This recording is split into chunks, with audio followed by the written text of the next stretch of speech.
as we have observed that the chart is still currently moving in a sideways fashion, right? And moving in a sideways fashion in this particular triangle that we have drawn beforehand, right? Which means this triangle is still in effect, right? And also means that the chart or the market is pressuring both buyers and sellers into closing their position before breaking out, either by breaking above or either by breaking below. If buyers first close their position first, the chart is going to break above. If sellers close their position first, the chart is going to break below, right? Or if both buyers and sellers are not going to be closing their position, the chart or the market will also have a way to force them into closing their position, right? Either by accumulating buyers by dumping down all the way down about 10 to 20,000 pips or around 10 to 20,000 points before forming a bullish price action and then start attacking sellers, right?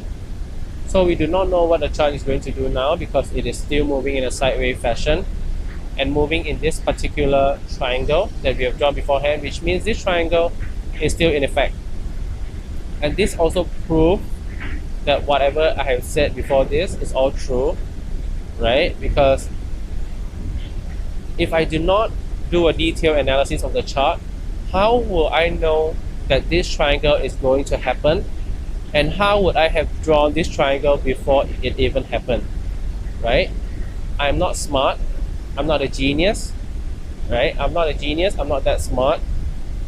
But how I see the chart moving is all based on me analyzing the chart in detail, right? I'm reading the chart as how it should be. I'm not reading the chart using emotion, using my own desire of what I want the chart to become, right? Let's say I enter a buy position or a long position. I would want the chart to go up. So everything will be according to my own bias, right? But if you are trading and you put yourself in the middle, right? Watching the chart from every single perspective, watching the chart from a buyer's perspective or watching the chart from a seller's perspective, you'll be able to look at the chart in a more clearer way to know what the chart is trying to do. Is it trying to accumulate buyers? Is it trying to accumulate sellers? And then after that, will it take out buyers and sellers, right? After accumulating, it tends to take out those buyers and sellers, right? So you do not know what the chart is doing unless you read the chart